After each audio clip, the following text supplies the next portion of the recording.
Hello बच्चों, let's see the question. The abundance of species population within its habitat is called. अब हमारे पास चार ऑप्शन.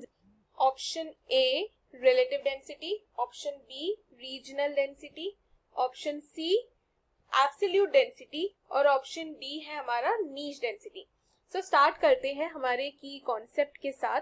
सो यहाँ जो की कॉन्सेप्ट हम देखने वाले हैं वो है अबाउट पॉपुलेशन डेंसिटी, क्योंकि इन्होंने बोला है क्वेश्चन में कि एक abundance of a particular species का population within its habitat. So वो हमारा जो टॉपिक है, जो कॉन्सेप्ट है, वो कहीं ना कहीं पॉपुलेशन डेंसिटी से लिंक करता है. अब वो समझते क्या है. सो पॉपुलेशन डेंसिटी का मतलब है नंबर ऑफ इंडिविजुअल्स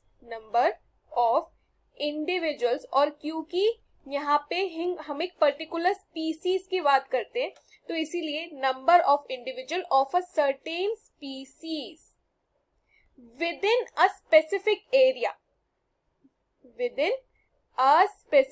एरिया, किसी एक स्पेसिफिक एरिया ऑफ हैबिटेट, उसको हम कहते हैं specific area of its habitat, इसको हम कहते हैं पॉपुलेशन डेंसिटी. सो ये बात हमारे लिए जानना थोड़ा इंपॉर्टेंट था. अब इस कॉन्सेप्ट के थ्रू हम समझेंगे कि क्वेश्चन का सही आंसर क्या होगा. सो ये जो पॉपुलेशन डेंसिटी होता है उसके थ्रू ना हम कुछ इंपॉर्टेंट टॉपिक समझते हैं, जैसे कि स्पीसीज का डिस्ट्रीब्यूशन कैसा है, स्पीसीज का डिस्ट्रीब्यूशन हो गया, या फिर वो रिसोर्सेज को किस तरह से यूज करते हैं, उनका इकोलॉजी के साथ कैसा डायनामिक है, इकोसिस्टम के साथ कैसा उनका इंटरेक्शन है. सो ये सारी चीजें ना हम लोग समझते हैं बाय अंडरस्टैंडिंग पॉपुलेशन डेंसिटी. सो अब बात करते हैं सारे ऑप्शंस की. पहला है हमारे पास relative density. So relative density का क्या मतलब है, पहले वो देखते हैं एक बार. रिलेटिव डेंसिटी का मतलब होता है कि किसी भी स्पीसीज की total density in relation to another species. मतलब आप किसी एक स्पीसीज को दूसरे स्पीसीज से कंपेयर करके आप एक डेंसिटी बता रहे हो.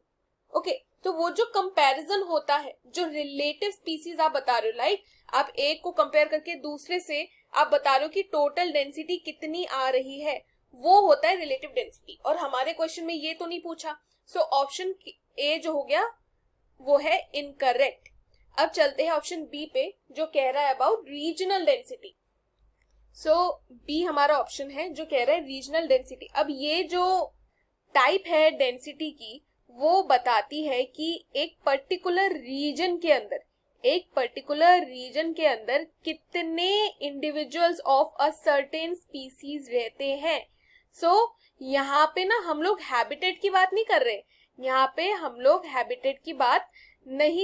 हम रीजन की बात कर रहे हैं. लेकिन क्या क्वेश्चन में रीजन बोला गया था? नहीं, क्वेश्चन में स्पेसिफिकली मेंशन है अबाउट हैबिटेट. हमें बताना है हैबिटेट के बारे में, ऐसा क्वेश्चन ने बोला है.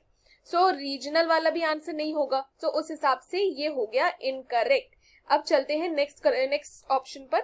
नेक्स्ट ऑप्शन में बोला है एब्सोल्यूट डेंसिटी. सो जो सी ऑप्शन है जिसमें हमें बताया है अबाउट एब्सोल्यूट डेंसिटी, सो उसका क्या मतलब है? उसका मतलब है कि टोटल नंबर ऑफ इंडिविजुअल जो एक सर्टेन एरिया में रहते हो, ऑफ अ गिवन एरिया. सो ये ऑप्शन हमने देख लिया है, बट एक बार हम लास्ट ऑप्शन को भी देख लेते हैं जो कह रहा है अबाउट नीच डेंसिटी. सो व्हाट इज नीच डेंसिटी? तो देखिए ऑप्शन में इन्होंने नीच के बारे में बता दिया, यानी कि एक ऐसी टाइप ऑफ डेंसिटी जिसमें टोटल नंबर ऑफ इंडिविजुअल्स को काउंट किया जाता है, number of individual of species को काउंट किया जाता है जो अपने हैबिटेट या अपने इकोलॉजिकल नीश में रहते हो. ये जो चीज है ना, जो क्वेश्चन से बिल्कुल स्पेसिफिकली हमें बता रहा है कि abundance of a particular species जो कि एक सर्टेन, एक स्पेसिफिक हैबिटेट या नीश में फाइंड की जाती हो। क्या यही क्वेश्चन कह रहा है? बिल्कुल, as it is the abundance of a species population within its habitat. So वो है हमारा ऑप्शन डी, यानी कि niche habitat. So the correct answer would be option D, niche habitat, क्योंकि ये है हमारा best answer. I hope you have understood the question well students. Best of luck.